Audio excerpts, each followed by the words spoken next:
आज हम लोग जो टॉपिक क्या कवर करने चल रहे हैं, नेस्टेड लूपिंग। नेस्टेड लूपिंग माने हम लोगों ने जो छोटा सा एग्जाम्पल इसके पहले लिया था कि जहाँ पर एक नाम मांगा जाए, 10 बार प्रिंट किया जाए, या 10 लोगों का नाम लिया जाए, 4 बार प्रिंट किया जाए, 5 बार प्रिंट किया जाए, वो एक छोटा सा एग्जाम्पल था।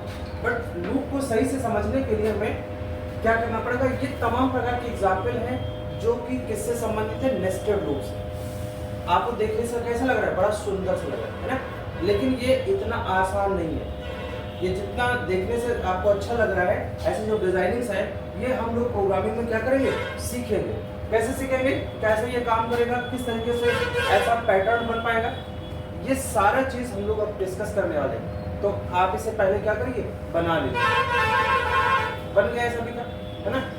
ये देखने में लग रहा है जैसे ये क्वेश्चन है, इसमें सारे क्वेश्चन में एक पैटर्न फॉलो हो रहा है। वो पैटर्न क्या है, यहाँ पर रो और कॉलम का। किसका हो रहा है, रो और कॉलम। अगर आपको ये चीज समझ में आ जाएगी कि अगर कोई भी क्वेश्चन आप देखिए तो एक स्ट्रक्चर से बन रहा है कि इसमें कितनी रो है सर, 5 रो। 1 2 3 4 5, अरे 5 रो है। और अगर कॉलम की बात की जाए तो कितना है, 1 2 3 4 और 5।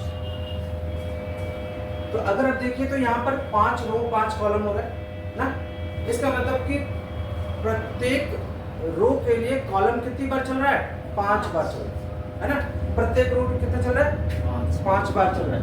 अब हमें भी यहाँ पर क्या करना है, यहाँ पर कि अगर आप एक एग्जाम्पल ये देखिए, यहाँ भी 5 रो 5 कॉलम आ रहा है। अगर हम इस स्ट्रक्चर को देखें, छोटा सा देख लिए, अगर मान लो इस स्ट्रक्चर को भी देखते हैं तो ये स्ट्रक्चर भी हमारा उसी पैटर्न पे है। तो फिर देखिए ये कितने, 1 रो 2 3 4 और 5 ना।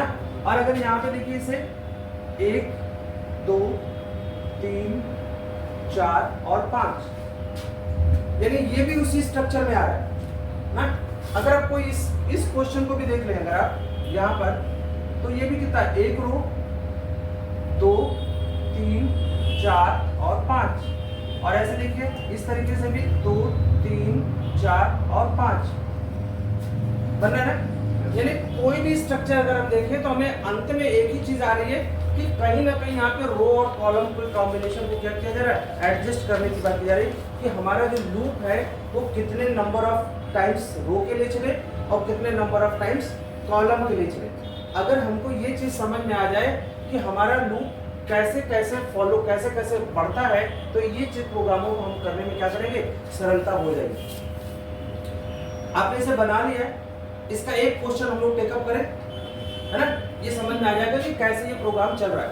और आपको घबराना नहीं है, अभी तो मैंने छोटे छोटे एग्जाम्पल दिए, काफी कॉम्प्लिकेटेड क्वेश्चन बन सकते हैं इसमें, जो आपके एग्जाम में आते ही आते हैं। इनको क्या कहते हैं, पैटर्न ऑफ लूपिंग, यानी लूप को कैसे चलाया जाए कि वो इस प्रकार के पैटर्न को स्क्रीन के ऊपर क्या करे, प्रिंट करे आउटपुट के तौर पर। अब आपके सामने क्वेश्चन आ रहा होगा कि आखिर ऐसी चीज पढ़ाई क्यों जा रही है, क्या जरूरत है। जहां पर हम लोग नेम एज एड्रेस की बात कर रहे थे, वहां पर हम लोग इस पैटर्न को क्यों फॉलो कर रहे हैं। एक मन में क्वेरी आ सकती है ना कि क्यों पढ़ाया जा रहा है। तो आपको इसमें लॉजिक डेवलप करने के लिए क्या मिलेगा, कॉन्सेप्ट मिलेगा कि अगर हम मशीन को किस तरीके से मोटिवेट कर सकते हैं, किस तरीके से कंट्रोल कर सकते हैं। तो अगर हमें लूप को कंट्रोल करना आ जाएगा तो हम किसी भी तरीके का प्रोग्राम क्या कर सकते हैं, बना सकते हैं। तो इसका मेन पर्पज है कि प्रैक्टिस करना, कि कैसे प्रैक्टिस किया जाए, रो कितनी बार चलेगा, कॉलम कितनी बार चलेगा। तो लूप का जो कॉन्सेप्ट है यहाँ पे मैंने जो बताया एग्जाम्पल, तो ऐसा तो बहुत ढेर सारा क्वेश्चन आएगा। अगर हम लोग यहाँ पर इस टॉपिक को यहाँ पर इसको मिटा सकते हैं लोग, एक क्वेश्चन इसमें से लिया जाए थोड़ा सा समझ करके, और ये बताने की कोशिश किया जाए कि कैसे ये लूप चल पा रहा है।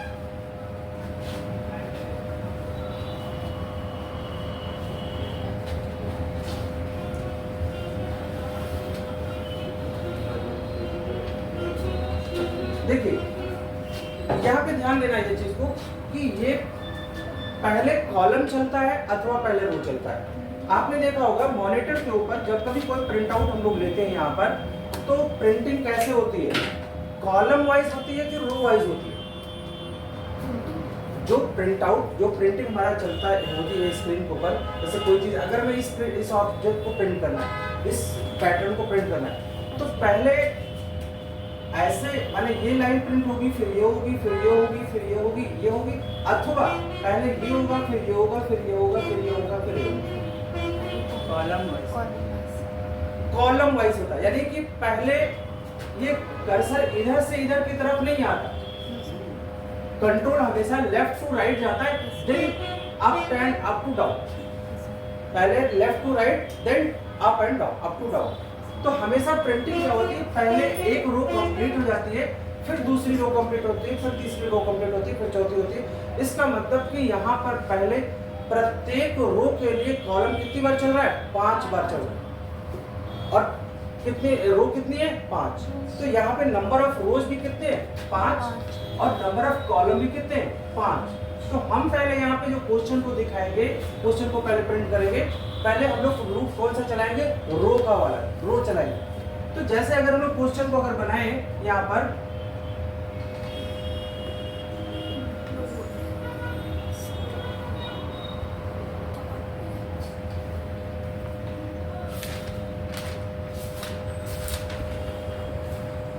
अगर हम लोग यहाँ से प्रोग्राम को ड्रॉ करना शुरू करें तो क्या होगा, पहले हमें कितने वेरिएबल की जरूरत पड़ेगी, 2, एक किसके लिए, रो के लिए और एक कॉलम के लिए, और दोनों का ही नेचर क्या होगा, डेटा टाइप क्या होगा, इंटीजर।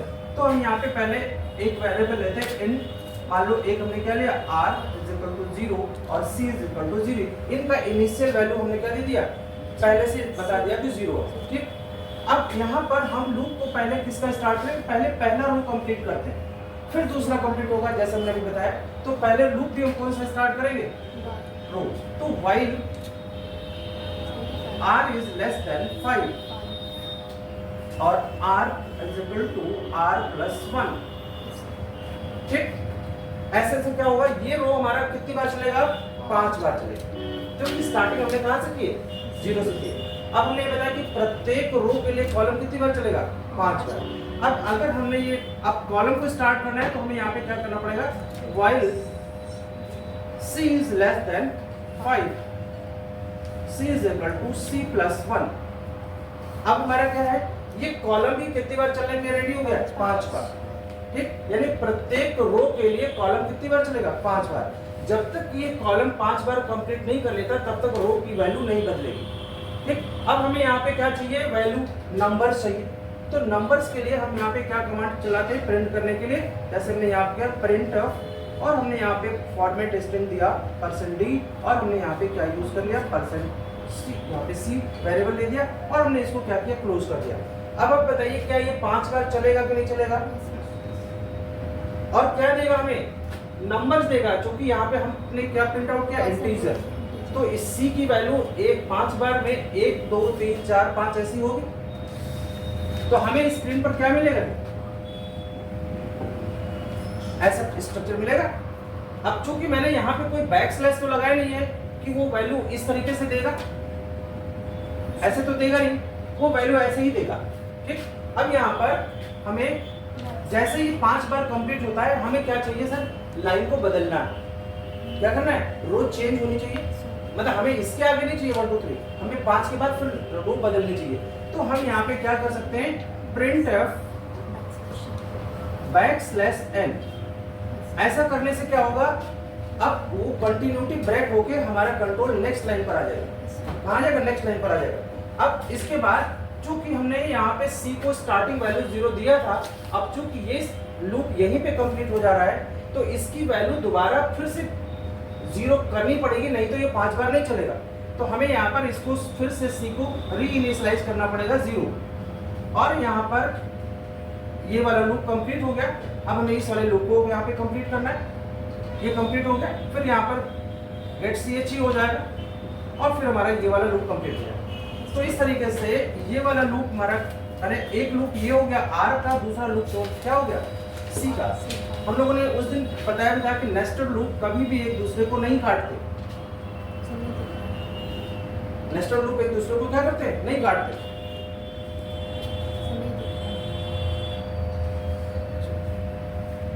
तो अभी यहाँ पर हम लोग, क्या ये क्वेश्चन समझ में आ रहा है, यानी ये अगर हम इस रो को 2 बार चलाते हैं तो कितने कौन सा स्ट्रक्चर आएगा, ये वाला आएगा खाली। तो इस और अगर हम ऐसा कर दें यहाँ पर इस वैल्यू को कितना कर दें 3 कर दें और इसको 5 रहने दें, तो हमारा स्ट्रक्चर कैसे बनेगा, ये हमें कैसे मिला,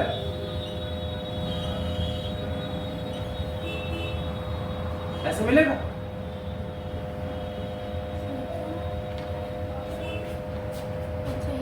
क्योंकि नंबर ऑफ रोज तो कितनी है 5 और कॉलम कितने हैं 3। तो इसमें हमें ये समझ में आ रहा है कि हम किस तरीके से वैल्यू को स्क्रीन के ऊपर क्या कर सकते हैं, डिस्प्ले कराना है, ये हमें पहले ध्यान देना पड़ेगा। और इसमें ये जरूर जानना है कि इनर लूप हमेशा किसको कंट्रोल करता है, कॉलम को, और आउटर लूप हमेशा किसको कंट्रोल करता है, रो को। जितना रो चाहिए हम जिस भी प्रकार का हमें डायमेंशन, इसको क्या कहते हैं डायमेंशन। डायमेंशन समझते ना, डायमेंशन मीन्स होता है कि बीमा, बीमा मीन्स कितने हमें डायमेंशन में कितने हमें इसको एंगल पर चीजों को रखनी है, कितने प्रकार से हम इसको डिस्क्राइब कर पा रहे हैं। तो यहाँ पर एक वैल्यू रो के लिए और एक वैल्यू किसके लिए, कॉलम के। तो इसको आप एक बार बना लीजिए और इस क्वेश्चन को जब हम लोग रन कराएंगे तो हमें ऐसा स्ट्रक्चर मिलेगा। तो हम जितनी बार चाहें हम इसको 5 भी कर सकते हैं, हम इसको 2 भी कर सकते हैं, हम 10 भी कर सकते हैं, जैसा स्ट्रक्चर हमें चाहिए होगा वैसा हम यहाँ पे कर लेंगे।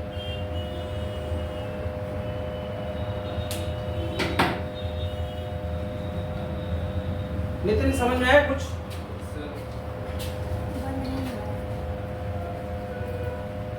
एक बार इसको पूरा कर लीजिए तब इसको आगे दूसरा क्वेश्चन बताएं।